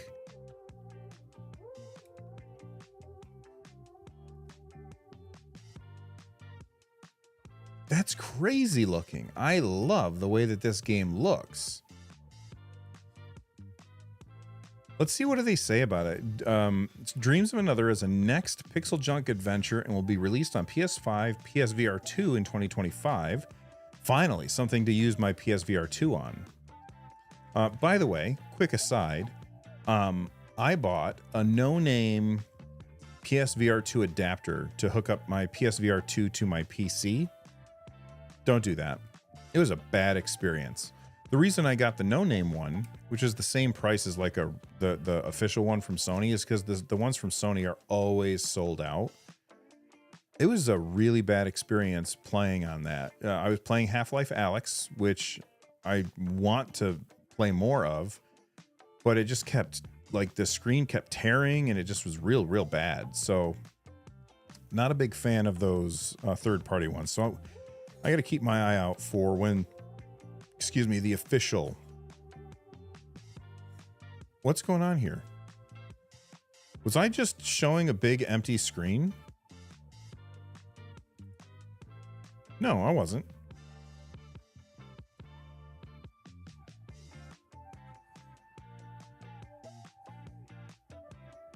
That's weird.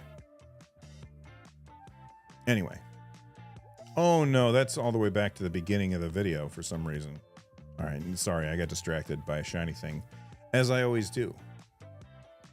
Anyone here playing Avowed in about 30 minutes? I might be. I got a review copy. I just got to sit down and play it.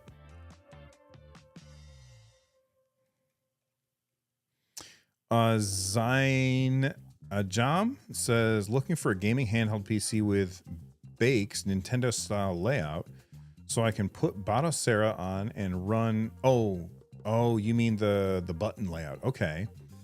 And put Batocera on it and run all Nintendo platforms and all PS platforms. Are there any such handhelds around? I haven't used the Odin. I think the Odin might actually work for you. Odin 2. Ein Odin. And let me bring this up on screen. I have not used one of these, but I've heard really good things about the Odin 2 portal. Here, we'll go to the portal. $329. Heard good things about it, but I've not used it myself. That might actually be something that might fit your. Oh no, because it doesn't use it uses ABXY instead of BAXY. If anybody has answers, let us know in chat.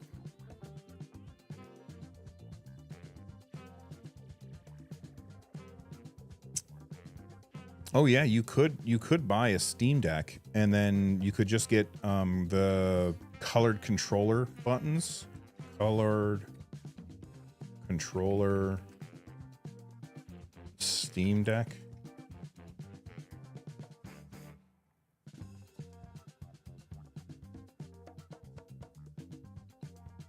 Trying to find it.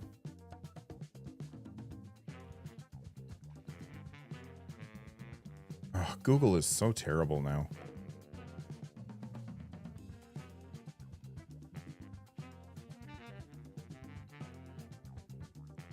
All right, here we go. So you can get replacement buttons for your Steam Deck like they have here. And you can get them with the different letters on them, or get them without any letters on them. And then you don't have to worry about it. In fact, I wish that the hardware manufacturers would just get rid of symbols on their actual. I use that in Safari Glitch. Get rid of their actual ABXY, square, circle, triangle, cross, or whatever, and it just instead of showing that, show all 4 buttons on the screen when it tells you to push a button, and then just have the one that you're supposed to press be highlighted, and then you don't have to worry about when it says press X. It says press, and then it shows you the button to press. I think that would be better. Mr. Branding, how old is your beard? I don't know. I don't have an answer for you. All right. Oh, this one. This game looks really cool. Darwin's Paradox. You play as this little octopus? This is giving me indie vibes for sure. Where you are playing as this little side-scrolling octopus where you can camouflage your stuff and stuff. This game looks really cool. I'm very interested in this. It's from Konami, which makes me a little nervous because, I haven't really liked what they've done in recent years. But I love the animation of this thing moving. I love everything that I'm seeing about this game. Looks really, really interesting. Doesn't seem like more of the same. That's the thing. I'll remind you of Octodad. I hated that game. I know it's like supposed to be bad. What's the word I'm looking for? Bad controls on purpose. I hate games with bad controls. Is the stream choppy for anyone else? Is it? Let me know. Is the stream choppy? I'm gonna move my hands around. Is the stream choppy? How's it look?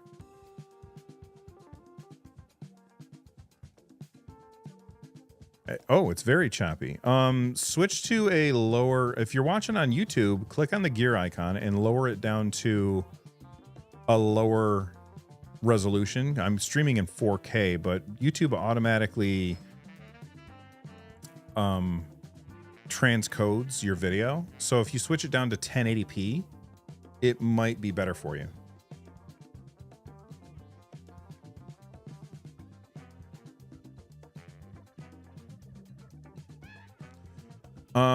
Yakuza Like a Dragon is getting a demo, which is fine. Also, they're doing a crossover with what's the swimming game, Dave the Diver? Not much for me to say about that. Then there's a new Digimon game. I don't care. Five Nights at Freddy's. I don't care. And I think that's pretty much it. So for me, the standouts from the State of Play were that new Dreams of Another. That one looked cool. Darwin's Paradox also looked cool. Monster Hunter Wilds, hyped for that one. And Shinobi. And other than that, nothing else that I'm very excited about. Oh no, Metal Gear Solid, Borderlands 4. I would say that there was a lot of stuff that did appeal to me as somebody who watched that. So I think it was a pretty good State of Play. What were your favorite standout things from the State of Play? Let me know. Emilio Sanchez is hyped for Digimon. Blue Broham wants Wilds, Metal Gear, and Shinobi. Zain Ajam says no God of War Greek Saga remaster yet. I don't understand what Sony's play is with God of War. Like, they were working on that God of War themed MMO. Wasn't it? No, live service game. I don't understand why you would do that. The point of playing God of War is you are playing as Kratos. You know what I mean? Why would I want to play as not Kratos? And if I'm playing as Kratos, is everybody playing as Kratos? That takes the fun out of it too. Just really strange. Exeter Rose says Metal Gear Solid 3, Borderlands 4, Tides of Annihilation, Onimusha are your standouts. Very cool. Hello there, Hector.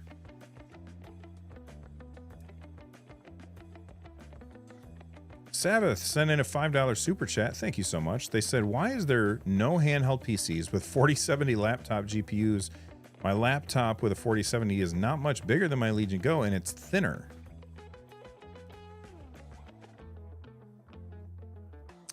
Well, I mean, how much did that cost, though, Sabbath? That's a good question, but how much did it cost? Because if it was real expensive, it's tough to get people to buy a handheld for $2,000 when they could get a handheld for a whole lot less. And handhelds have smaller screens. So a smaller screen doesn't necessarily need a 4070 laptop GPU in it because you're playing games usually at, lower resolution. You don't need all that power. And when you have I kind of like the way that, so Justin Gray just replied to that super chat, and it highlights it. Makes it easier for me as a content creator to see what's going on. I like that. You also have to worry about heat. You have to worry about battery. And even though a laptop is thinner, it's a lot bigger. So they can fit a bigger battery in a laptop than they can in something like the Steam Deck or, something like that. I'm curious, your laptop, how big is the battery? Like how many watt hours is the battery? Yoko Kyo says, oh my God, can we get a new Twisted Metal game? I would love a new Twisted Metal game.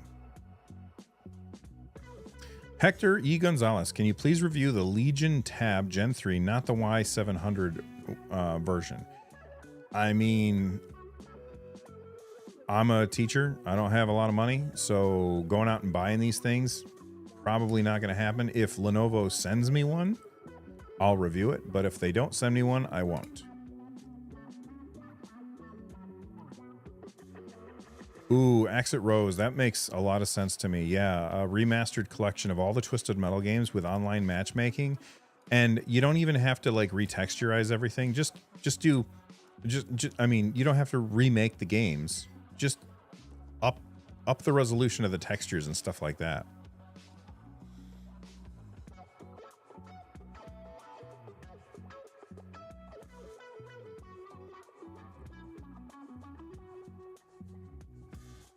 My 4070 G14 is dope, but has awful battery life. Well, that's the reason why.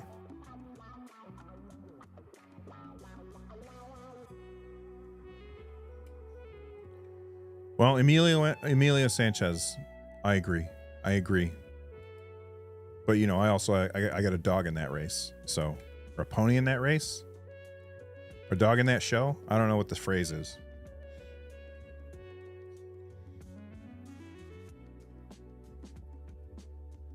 What's my first gaming console that you still find your most nostalgic today? Well, it would be different. So my first gaming console, I lived across the street from a golf course. And so I would go into the woods next to the golf course and I would find golf balls. And then I would sell those. I would go down to the pro shop and I would stand outside close to the pro shop and I would sell golf balls back to the golfers for 25 cents a piece. And doing that, I saved up $50 in order to buy the Atari 2600 and a bunch of games from the pharmacist that worked at the store that my mom worked at. And that was my first video game console. So I have a lot of nostalgia for that. But when I go back and play some of those games, boy, were they bad. The standouts on the Atari 2600 that I played, I loved Haunted House. I could not tell you why. It's not a very good game. River Raid, absolutely adored River Raid. Keystone Capers, fantastic. And another game that I played a lot, but is not a good game, but it's not nearly as bad as everybody says, is E.T. It's a bad game, but it's not the worst game. So I really, really love the Atari 2600. But if I'm talking about a game that I am very, the ones that I fire up first when I play a thing like the iNeo Pocket DMG, which is my retro handheld of choice right now, it's Super Nintendo. Super Nintendo is the ones that I play mostly. Hector Gonzalez with a couple of super stickers. Thank you so much for the support, man. That's super nice of you and not even expected. I appreciate it. Can I click on I can't even click a heart on super stickers, but thank you so much. And then Sabbath sent in a $2 super chat. They said, I get 1 hour at full power like my Legion Go. I think that that's not enough, but it depends. Like, I'm not playing games that I don't play games on handhelds that will drain the battery in an hour.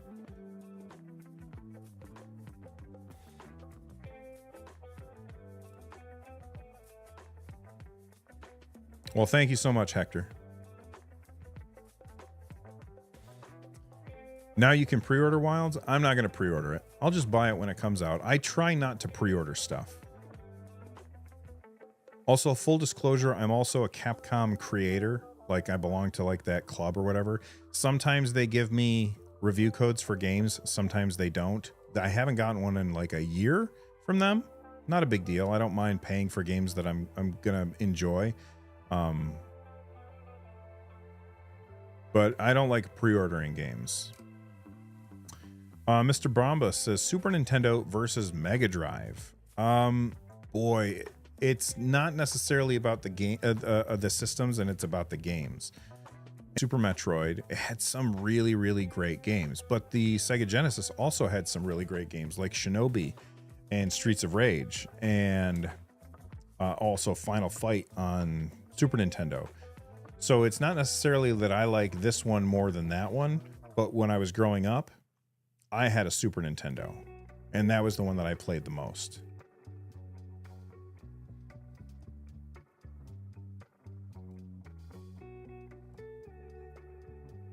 James says, if the battery drains in an hour, then it defeats the purpose of being a portable. I agree with that, but a lot of people just plug it in and they play with it plugged in. That's not me. I don't like wires. No time for gaming. I found you a few months ago, loving your content so much. Well, thank you so much. I appreciate it. Played Hollow Knight on my Steam Deck last night. Good Lord, that game is good and very pretty on the OLED. Yeah, I have Hollow Knight through Game Pass, and I might have it on Steam as well. I can't remember it. Like, I might have gotten it on a Humble Bundle. I fired it up and played a little bit, and I did see why everybody's excited for it, but it didn't hold my attention. And it, you know what it made me want to do? It made me want to go back and play Rogue Legacy 2. Rogue Legacy 2 is so good.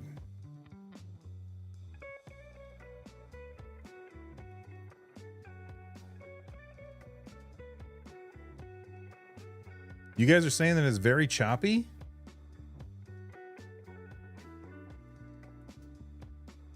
Is it very choppy for everybody?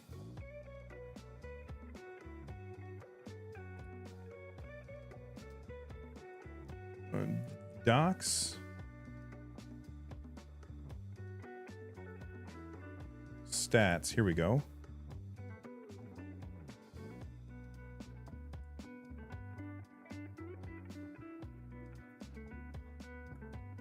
Let me close Chrome.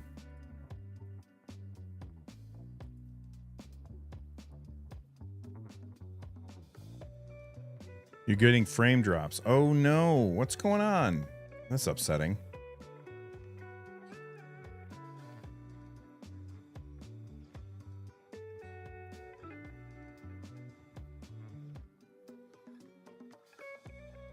Can you, if those of you that are experiencing the choppiness, can you change it from 4K down to 1080p and tell me if that's still being choppy?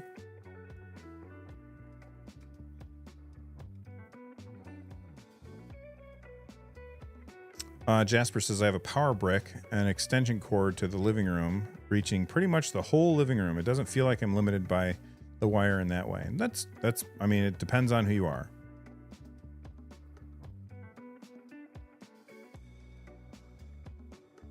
Use Fake Frames YouTube feature.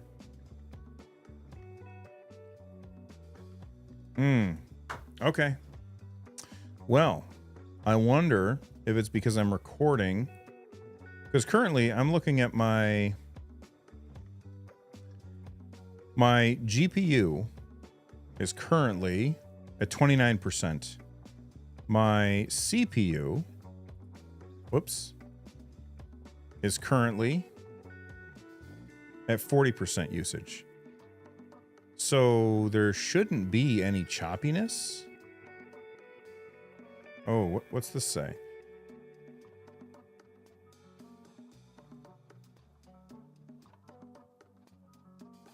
Yeah, my bitrate seems to have been shut or like slowed down. I was streaming at 20,000 kilobits per second, and now it's saying that I'm at 3870 kilobits per second. That's a bad thing.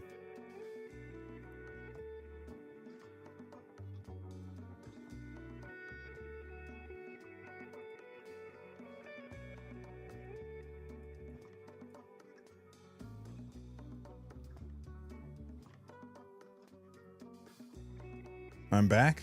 All right. Well, I am going to be wrapping up the show. We've been streaming since 10:50, so for about 2 hours at this point.